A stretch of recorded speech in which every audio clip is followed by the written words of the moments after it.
hope you're doing well. Thank you for coming this Friday, very cold Friday evening. I'd like to welcome you on behalf of the Armenian Studies program for our final event of this semester. As always, we had a very busy semester with lots and lots of events, and I really want us to show our appreciation to Professor Barlow and Mugardichan for organizing this every year. You should know, I mean, maybe you are taking this for granted because you have these events every year, but you should know that this is a very unique phenomenon. Not everywhere in the world you will see this sort of events, richness of speakers, fantastic speakers coming and constantly sharing their knowledge and their research with you. So before we start our today's lecture, so I would like to introduce our Armenian Students Organization Executive Committee. They have some lovely hoodies. These are the brand new ones. I should say that I got mine already. It's in the back. Mine is a large one. So you can see three colors. There is a hoodie and, how do you call the other one? Crew neck, yes. Sorry, I'm still learning the terms. So they will be outside if you want to purchase them. If I'm not mistaken, the hoodies are $45 and the crew neck is $35. Thank you. Okay, and now I'll present our speakers. This is really a true pleasure for me to introduce our speakers today because I know them personally very well. They are fantastic colleagues, fantastic scholars, and fantastic friends. So Dr. Alison Vacca is Georg Avedisyan Associate Professor of Armenian History and Civilization at Columbia University. She's a historian of early Islam, working on the caliphal provinces of Armenia and Caucasian Albania. Her first book, Non-Muslim Provinces Under Early Islam, Islamic Rule and Iranian Legitimacy in Armenia and Caucasian Albania, was published by the Cambridge University Press in 2017, and it received the prize from the Central Eurasian Studies Society Book Award in 2018. Her second book is currently under review, which develops an acentric model of medieval history using examples of marriage and matrilineal across Eurasia, including in Armenian sources. And they're going to speak, the co-author of the book is Dr. Sergio, whom you know really very well. Is currently the interim dean of the Kremen School of Education and Human Development at California State University, Fresno. Before me, he served as the Haig and Isabel Berberian Professor of Armenian Studies here from 2009 until 2023. And he was also the Associate Dean of the College of Arts and Humanities from 2019 until 2023. Dr. Porta is also a prolific historian with research interests including medieval Armenian intellectual and social history, philology, and apocalyptic literature. And today they're going to speak about their book. You can see the cover of the book on the screen. I just want to say that Łewond, the Armenian author, that they have translated, provided the new critical edition of this book with a commentary, introduction, and lots of notes, is a very important source for the 8th century, not only Armenia, but also about the Arab Caliphate and about the neighboring culture, and it's one of the most important sources that we have. And thanks to that sources, lots of historians are taking up a different perspective from the Armenian side, from the side of a people that were under the oppression, under the control of the Arab Caliphate. So without further ado, I'll give the floor to our speakers. So please welcome them.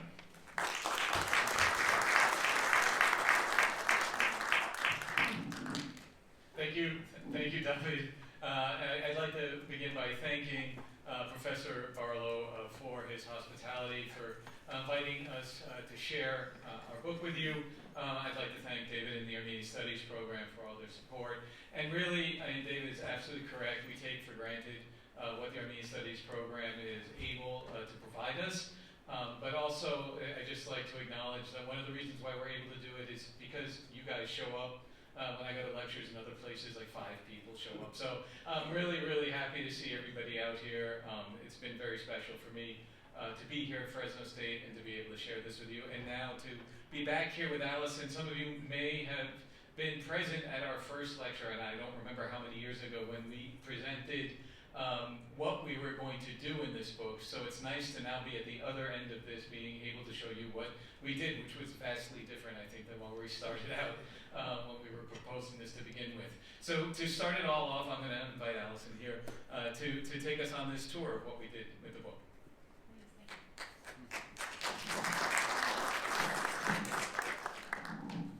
All right, thank you. Well, I guess I can also start by reiterating our thanks to Barlow and to David, and also to Sergio, who's always been opened the door for me. So today we're here to speak about it's okay. About the new book project, an Armenian Futūḥ narrative, which is about an 8th century history written by an Armenian priest named Łewond.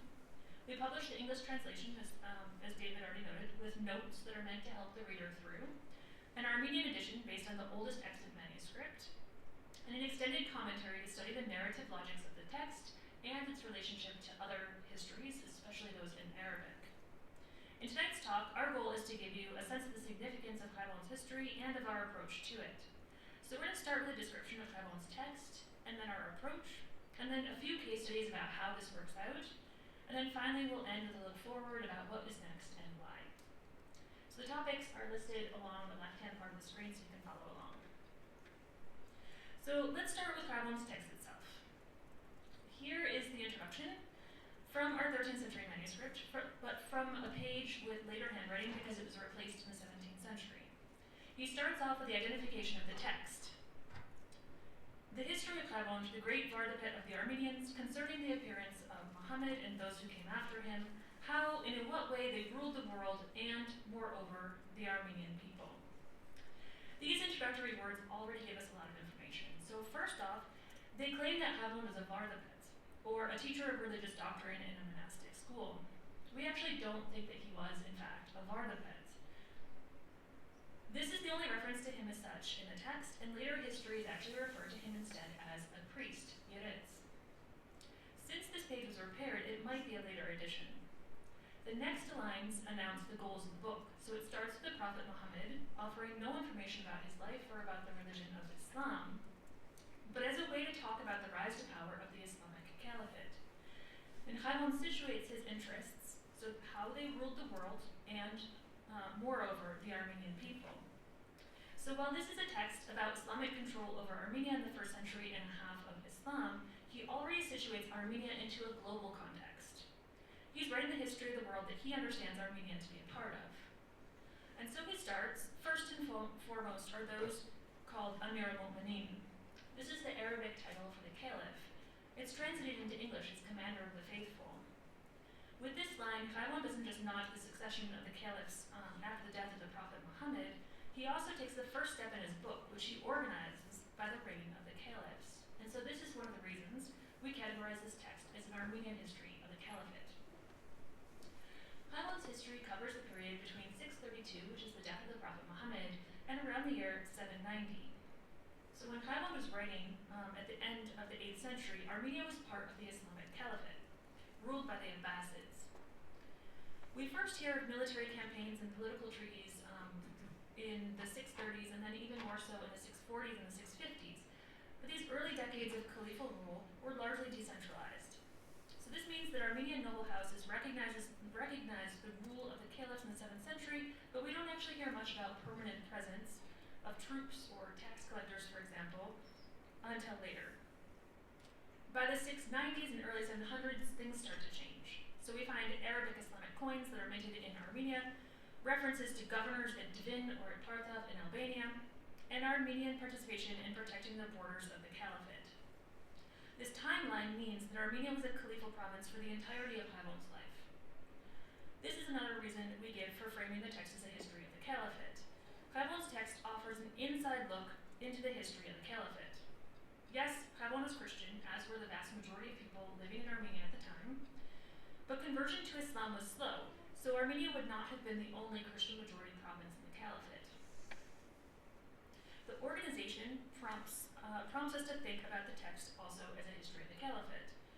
So as I mentioned earlier, the text is organized by reign of caliph.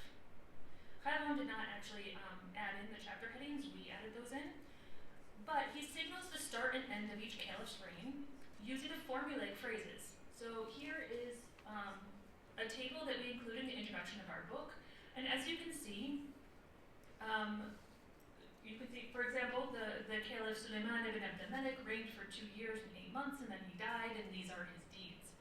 And then Łewond would describe the reign, and then at the end he would say something like, having completed all of this, Suleiman died. So each caliph has a similar opening line, and most have similar endings. This tells us a few things. The formulaic nature allows us to set these lines apart from the rest, which gives us a sense of how he stitches together his various sources. And it's particularly interesting, though, because it seems that one of his sources was a list of the caliphs, and they included the length of each of their reigns. Such lists survive today in Syriac, the main language of Christians in Anatolia, in northern Iraq, and in Syria, who also lived under caliphal rule.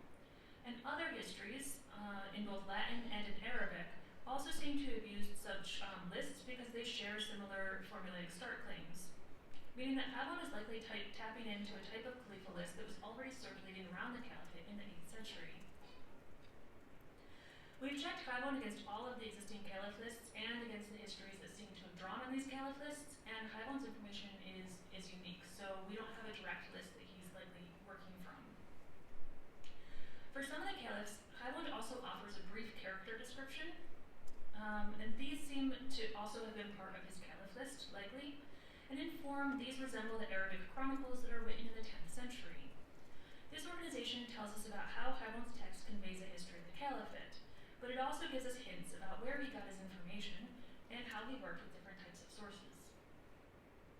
Although Łewond's text offers a fascinating inside look into the history of the caliphate, one of the reasons it's particularly interesting is because of Armenia's position between the three empires at the time. So here you can see a map of Armenia from the period, in the Abbasid period. So you'll see Armenia is basically the area marked here around Lake Van, and including Divin, which is near modern Yerevan, whereas Albania includes Porta, which is Barla here on the map, as well as Tiflis or modern Tbilisi. You'll see that to the west is the Roman Empire. Łewond mentions the Romans many times, and in particular caliphal campaigns against the Romans that took place farther west, so on the border of Syria. However, Łewond's information on imperial affairs is actually quite scanty. He knows about the emperors for the most part, but it seems that his interest in Romans is curtailed. He sees working with the caliphate to be a more reasonable option for Armenians than leaving the land. He sees the Roman Empire as an inconsistent ally that cannot substitute for Armenian leadership. So we do not actually find an attempt or an argument that the Armenians should go work with the Christian empire. The other main empire on the scene is often left out of the narrative, but Łewond offers more information than most. The Khazar controlled the North Caucasus and a large portion of Eastern Europe during the time when Łewond was writing. And as we'll see later on in this evening, the Armenian noble houses participated in caliphal campaigns in the Khazar territory, and this is likely one of the reasons why Łewond is one of the most important extant sources on Khazar history. In short, Łewond's text is a history of the caliphate from one of its most important provinces, the edges of both the Roman Empire as well as the Khazar Khaganate.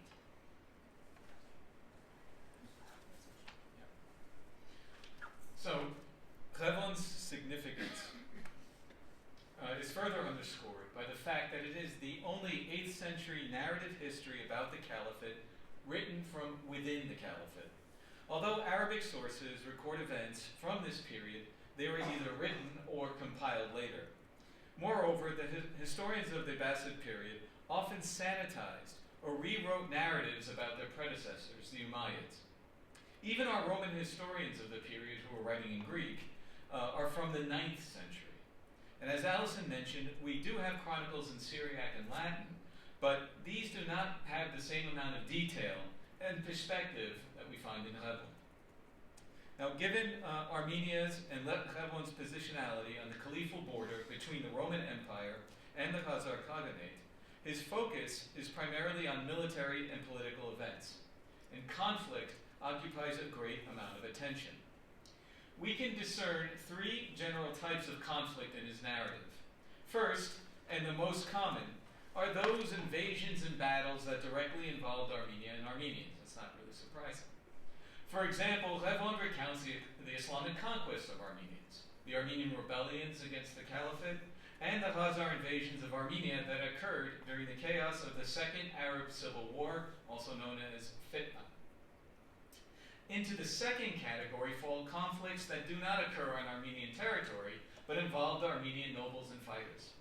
So, according to Łewond, Ashot Bagrutuni arrived in Syria and helped the Caliph, Marwan ibn Muhammad, achieve victory in the Third Arab Civil War in the mid-8th century. Similarly, Tajat Anzavatsi was instrumental in salvaging Harun al-Rashid's siege of Constantinople of 782.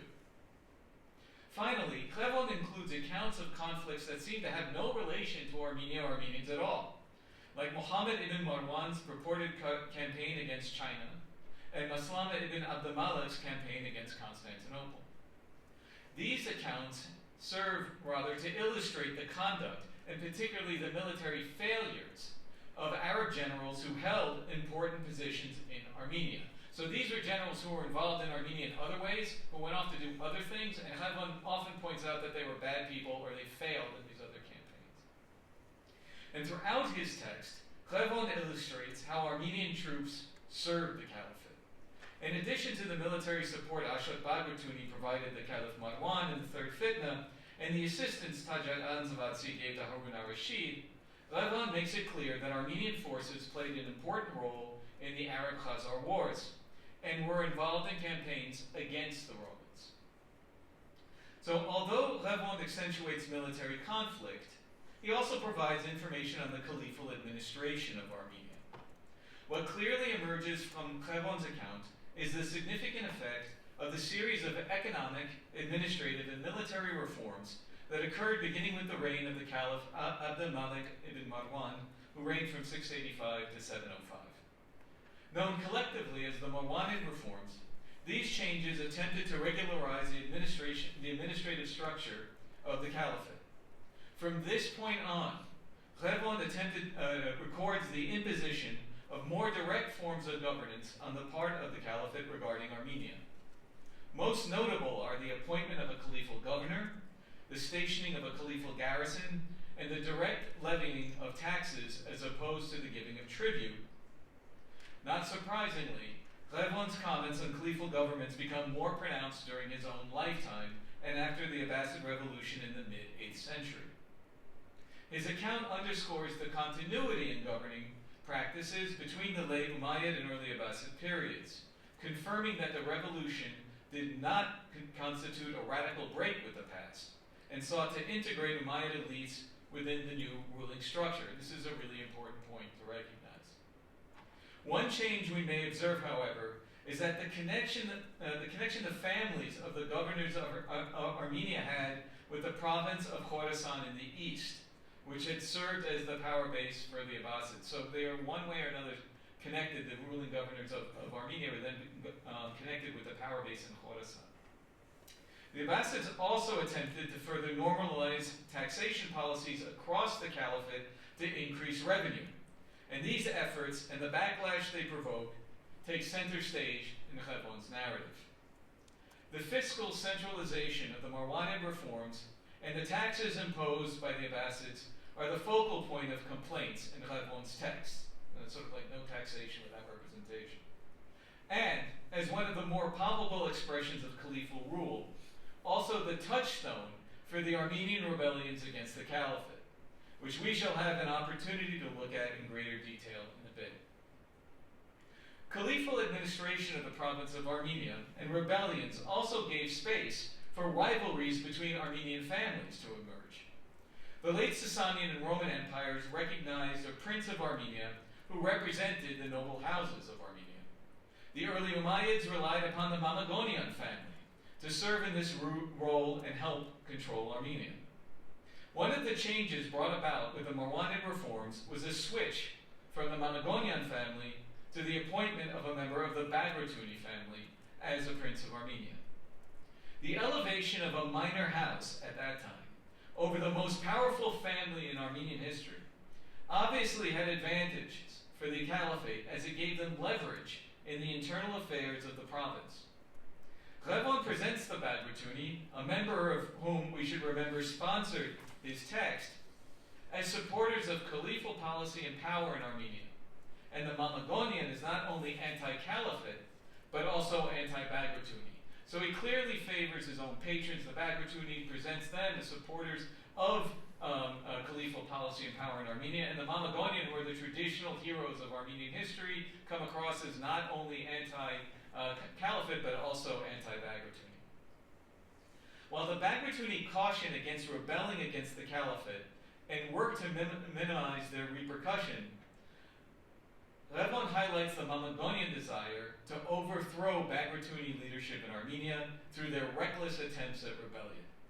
For example, Hisham ibn Abdalmalikh's appointment of Ashat Bagratuni around 730 as the Prince of Armenia over Simbat Mamagonian started a feud that would last nearly 2 decades, as Simbat's sons, Grigor, David, and Mushech tried to displace Ashot.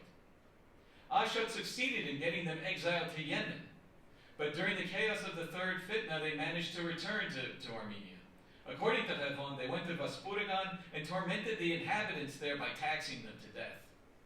As the fitna continued, Grigor Mamagonian urged the Armenian nobles to rebel against the Caliphate in order to dislodge Ashot Bagratuni from his authority.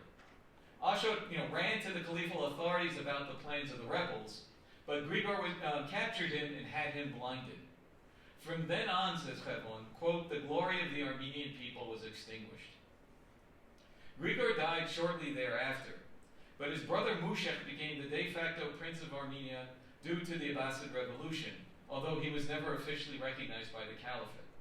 Upon his death in 753, the Abbasids returned to the practice of appointing a Bagratuni as Prince of Armenia. Now this story helps us clarify Łewond's position. He is not merely telling a history of Bagratuni alliances with the Caliphate, but also specifying how the Bagratuni family established its position against other Nakharar houses, and particularly the Mamagonian.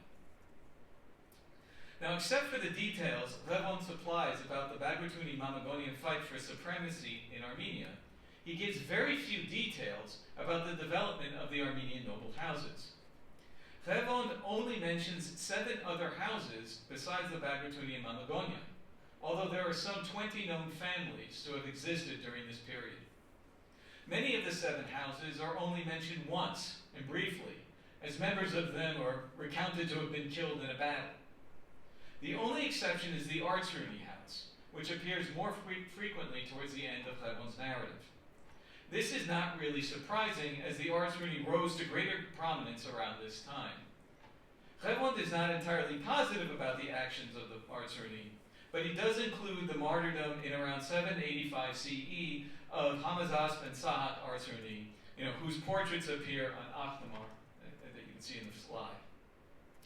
This martyrdom of Hamazasp and Sahak underscore another surprising silence in Łewond's text. There is nothing, or nearly nothing at all, about Armenian ecclesiastical history or religious controversies. And it is not as though this were a time of little activity. The 7th and early 8th centuries were critical in the formation of Armenian church doctrine. The Council of Dvin in 719 and the Council of Manaskert in 726, arguably the most formative church council of Armenian ecclesiastical history, are not even mentioned. Catholicos Hovinus Oznitsi and the other giants of Armenian theology from of the time are not even brought up.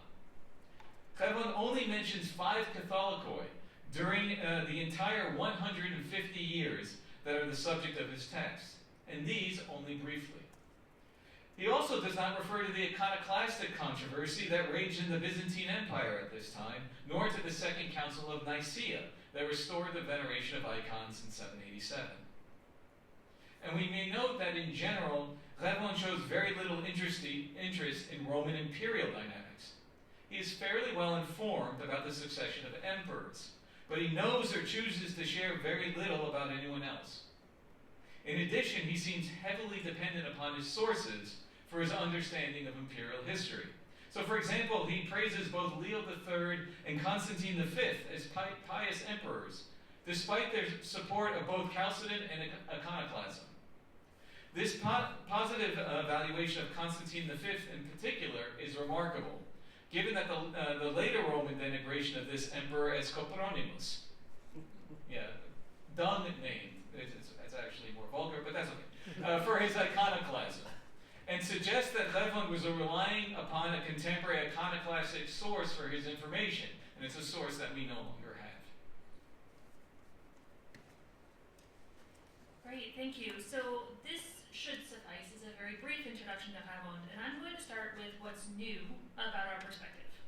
So first, you can see from the title of our book that we've called it an Armenian Futūḥ narrative, Futūḥ being a genre of Arabic texts about the Islamic conquests.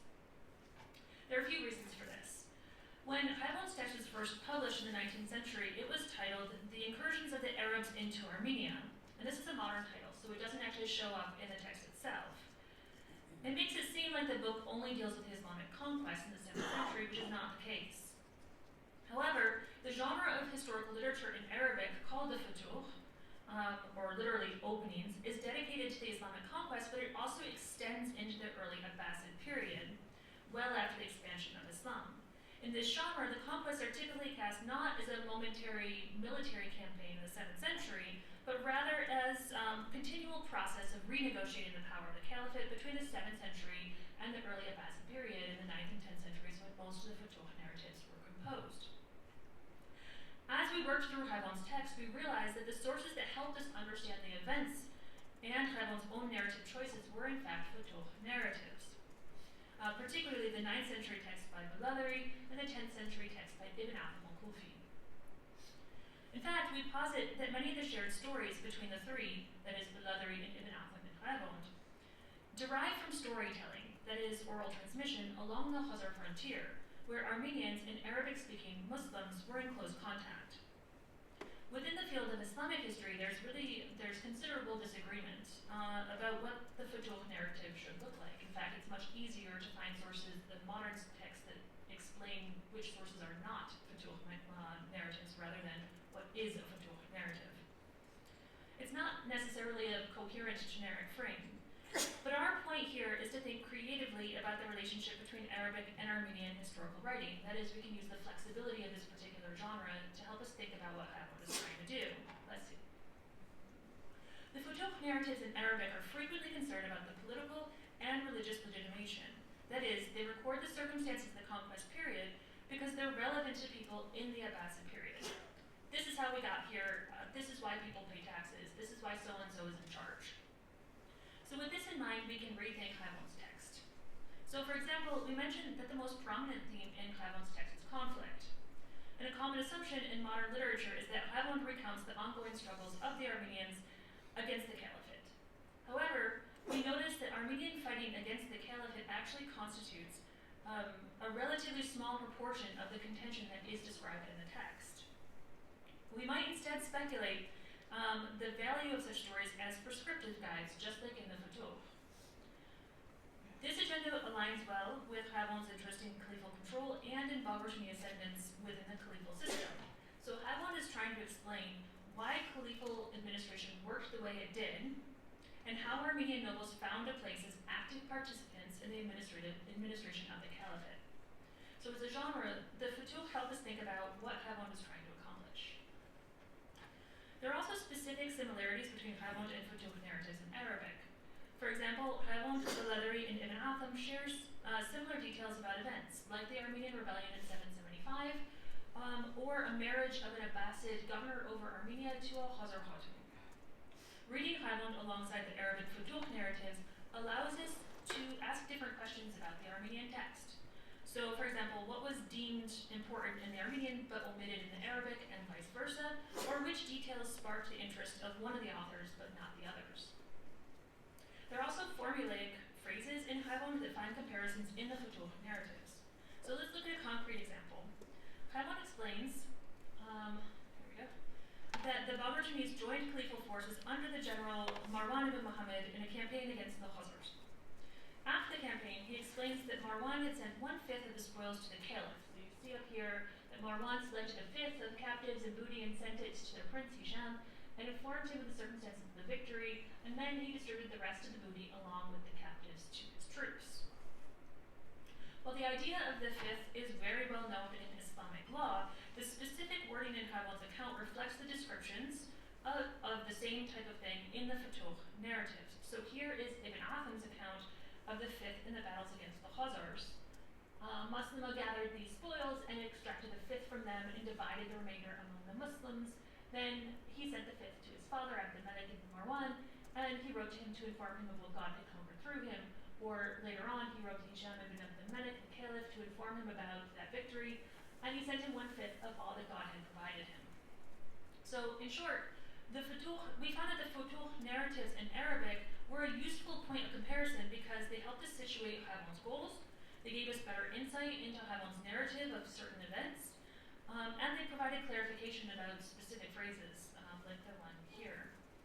In order to do this work, however, we needed to think of Łewond in the broader context of the caliphate, in dialogue with Arabic historical writing, instead of separating the Armenian source from the broader transmission of historical reports and practices across the Islamic world. So, okay, we had a new frame for interrogating Łewond's text, but we also wanted to provide a new translation of the work as well. Now, Łewond's work has been translated into both English and French previously, so why undertake another translation?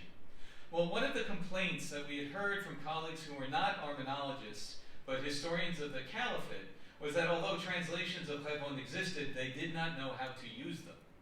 They understood the words, but didn't know what they meant. Moreover, they understood Łewond's importance as an 8th century historian, but they didn't feel comfortable relying upon him or assigning him in classes. In other words, the translations were available, but they weren't accessible. So we decided on a different approach, one that contextualized Łewond's text within Armenian and caliphal historiography, one that highlighted Łewond's place as a narrator of historical events, not simply as a recorder of them. We didn't seek to establish what did or did not happen, to find corroborating evidence, so to say, that proved one historian correct and another incorrect. Rather, we sought to tease out Łewond's perspective among others. By taking as our starting point that Łewond was a person writing from within the caliphate, we were able to place his account within the context of historical narratives of the period and illustrate his historiographical biases, not as someone from the outside providing external evidence, but as someone from the inside belonging to the same set of story circles as other authors of caliphal historiography. We wanted to stress that as a Christian writing in Armenian, Łewond was not foreign to the caliphate or to Muslim authors writing in Arabic, but part of the same general historiographical context.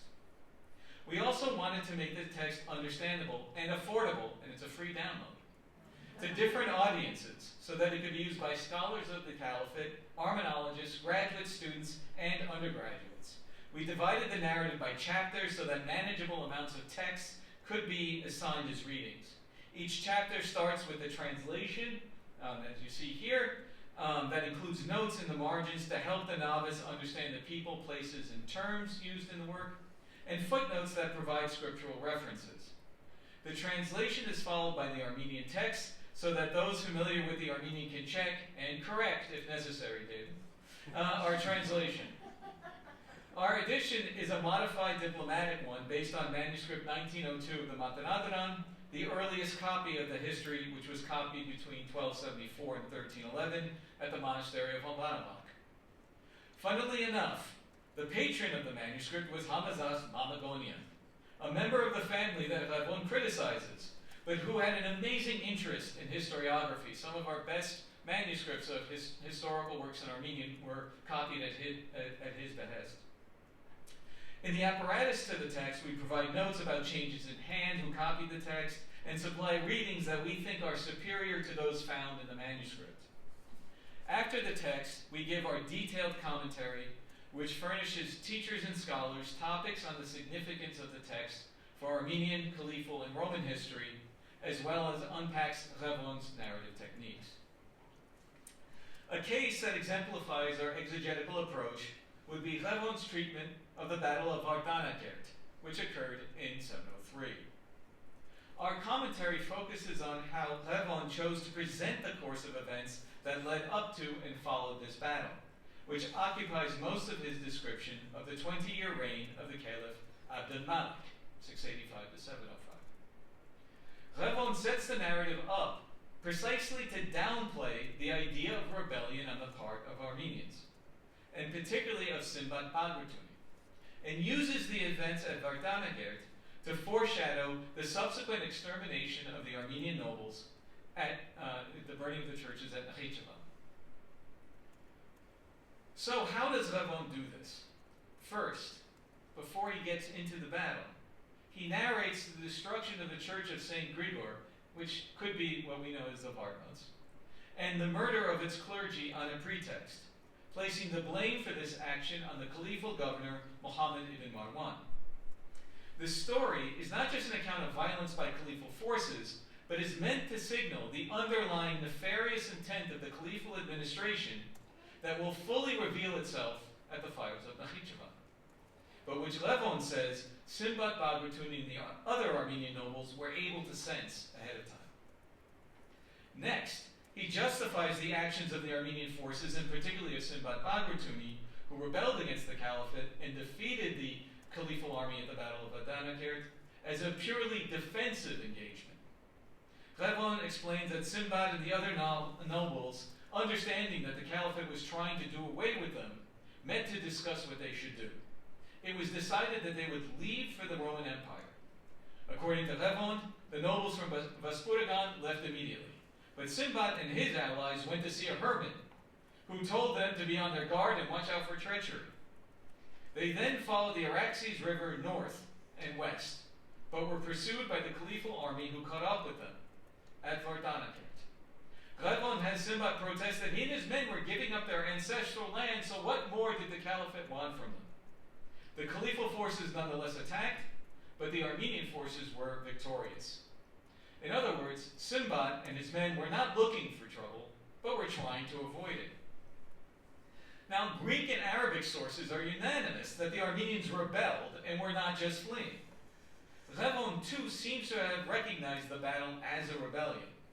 His narration of events follows the typical structure of his rebellion narratives. The noble houses meet to discuss the situation, a number of families decide to challenge the authorities, the others leave the group, the nobles consult the holy man to seek a sign, the rebellion erupts, the caliphate represses it. That's your normal, and then they all eat. But that's the normal progression. Łewond follows the same pattern here, except this time a member of the Bagratuni family, instead of cautioning against rebellion, is in the midst of it, and is victorious. By presenting the battle as an act of self-defense, Łewond is able to keep the distinction between the Mamagonian, who recklessly incited rebellions, and the Bagratuni, who are generally more pragmatic. Indeed, if one traces the direction of Sinbad's steps along the Araxes River, he was heading straight for his ancestral lands, not away from them, as well as towards the Roman Empire. There may be reason to think that he was trying to gather his strength and possibly seek Roman assistance, although Łewond avoids any suggestion of this at this particular time, postponing Sinbad's request for imperial aid until later. Finally, Łewond concludes the episode of the Battle of Vardanakhert by having Muhammad forgive the actions of the Armenians and extend to them a 3-year oath of protection, called an aman. It's really surprising, right? All of a sudden, after the Armenians do this, they defeat all the caliphal power. The caliph says, you know what? We forgive you, don't worry about it. Right? So, this act of generosity on the part of Muhammad ibn Marwan may seem surprising because indeed it was. Greek and Arabic sources suggest that the 3-year aman occurred before the Battle of Vardanakhert and not at its conclusion. Similarly, all other Armenian and non-Armenian sources agree that the gathering of the Armenian nobles at Nakhichevan and their immolation was the direct result of the rebellion at Vardanakhert, both of which occurred during the reign of Abd-al-Malik. By contrast, Łewond has the burning of the nobles only happen after this 3-year peace ends and places it in the reign of Abd al-Malik's son, Walid, who reigned from 705 to 715. Łewond has thus rearranged the chronology of events twice. Once in the timing of the issuance of Muhammad's Aman, and once with the interval between the Battle of Ardanakert and the burning of the nobles at Nakhchivan. We would like to emphasize that this is not a mistake on Łewond's part. His rewriting of the chronology and of the events surrounding the Battle of Ardanakert all reframe the actions taken by Sinbad Bagratuni and the Armenian forces. Rather than present them as breaking a 3-year peace with a rebellion that successfully defeated the caliphal army, but led to the destruction of many nobles in the caliphal reprisal at Nakhchivan, Łewond recast the story so that the Armenian nobles, faced with the cruel intentions of Muhammad ibn Marwan, exemplified by the destruction of the Church of St. Grigor, attempt to escape their elimination, but under the leadership of Sinbad Bagratuni are forced to fight the caliphal army. Upon their victory, they are granted a 3-year peace, which is broken by Abd al-Malik's successor, Walid, who orders Muhammad ibn Marwan to finally bring their plan to eliminate the Armenian nobility to fruition. I'm going to follow that up with yet another case study that illustrates our approach to Łewond's text with much the same argument. That is that Łewond is not making mistakes. There are times where he disagrees with other Armenian sources or with Arabic or Greek sources, but we understand this as a process of how he fit the pieces together to say something about what was happening instead of just recording them. So around the years 716 to 718, the Umayyad Caliphate launched a large-scale attack against Constantinople at the heart of the Roman Empire. It was the closest they came to overthrowing the Romans. The Umayyad army was led by Maslama ibn Abd al-Malik, a successful general and the son of one of the most famous Umayyad caliphs. Many scholars have noted that Łewond cannot be trusted because he dates the campaign incorrectly to the reign of Maslama's half-brother Hisham ibn Abd al-Malik, who ruled from 724 to 743. The passage about the campaign is interesting. It's actually very close to Ibn Atham, the 10th century Futūḥ narrative that I mentioned earlier. They both include or imply details that do not readily appear in other accounts, such as the idea that Maslama ibn Abd al-Malik actually entered the city of Constantinople and spoke to the Roman emperor. However, in some details, Łewond and Ibn Atham are actually mirror images. So, for example, Łewond says that the caliphal forces are starving, whereas Ibn Atham says that they're cultivating foodstuffs. Since these descriptions suggest that Łewond had access to the stories that circulated in Arabic about the Constantinople campaign, why did he get the date wrong?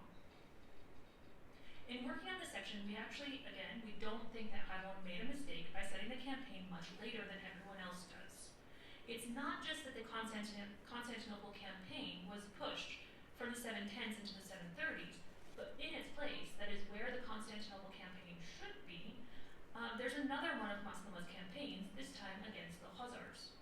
So Łewond didn't get confused and put the Constantinople campaign in the wrong place. He actually flipped 2 campaigns. It's as if he copy-pasted an event from the 730s into the 710s and vice versa. And the end result is that Maslama runs successful campaigns in the Caucasus in the 710s instead of the 730s, and then he fails in front of the gates of Constantinople in the 730s instead of the 710s. So rather than discarding Łewond for being incorrect or corrupted, our approach is to situate Łewond's narrative strategies as deliberate choices. He has Maslama's success against the Khazars set him up as a formidable opponent. That is, this is someone you don't want to cross anymore because he's been so successful in the past against the Khazars. He's someone to be feared. And then his defeat before the walls of Constantinople confirmed his utter failure. That is, fighting the Roman Empire is something different than fighting the Khazar Haqqani. And in fact, the comparison between the success against the Khazars and the failure against the Romans is actually explicit in Łewond's text. The main caliphal campaigns against the Khazars at this time were led by Maslama ibn Abd al-Malik, as well as his cousin, Marwan ibn Muhammad. And when Maslama admits his defeat at the walls of Constantinople, Łewond has his cousin, Marwan, chide Maslama. And Łewond has Maslama respond, "Mine was a war not against men, but against God, and his," that is the fight against the Khazars, "was but against dumb animals." So Łewond here drafts Maslama as a participant in his own logic. Maslama's failure to conquer a divinely protected Christian empire could not be compared to Marwan's or Muslims' victories against the Khazar Khaganate. So like Sergio mentioned for Vacca, our main point is that Łewond he's not making mistakes with these things. He uses his narrative to make a point, namely, in this case, to produce a character arc of failure for Muslima. So these examples have hopefully given us a sense, or given you a sense of our goals when working with Łewond's history. And we're looking for logics in the text rather than merely deciding what he got wrong or whether he was a reliable witness to the period of caliphal rule in Armenia. We wanted to end, however, with a brief comment about one of the most particular features of Łewond's text, and it demonstrates, yet again, how Łewond's history can help us think of broader circulation of texts and ideas across languages in the medieval period, and how Armenians participated in the movement of ideas. In his description of the reign of the Caliph Omar ibn Abdulaziz, who ruled from 717 to 720, Łewond includes an exchange of letters.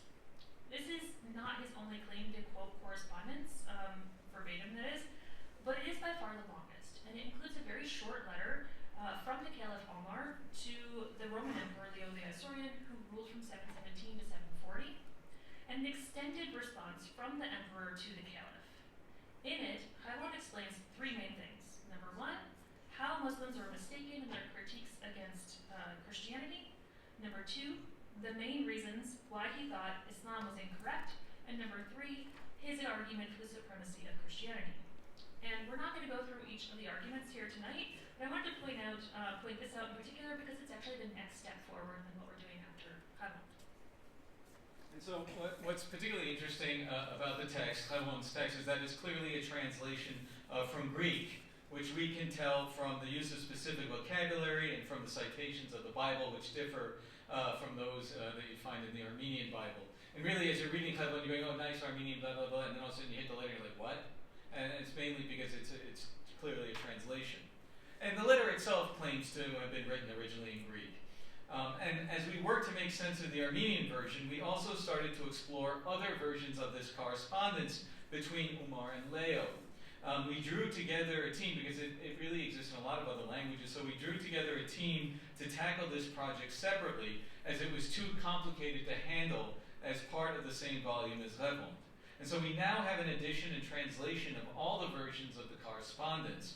So there's a Christian version of Leo's letter to Umar written in Arabic, and then which was found on Mount Sinai, a Muslim version of Umar's letter to Leo, also written in Arabic in Syria, a Muslim version of Umar's letter to Leo in Al-Hamiado, that is a Romance language written in Arabic letters, likely a translation of the Syrian Arabic version produced. This one's produced in Spain, and a Latin version of Leo's letter to Umar. And this Latin version was perhaps the biggest find of the project. Even though a 16th century version had been published and translated and was well known and served as the base for any discussion of this correspondence, after adding Latinists to the project, they were able to find 4 earlier manuscripts that contained the letter that were very different from the printed version. 3 of them were in Spain and 1 in France, and they dated from the 9th and 10th century. So that was really exciting.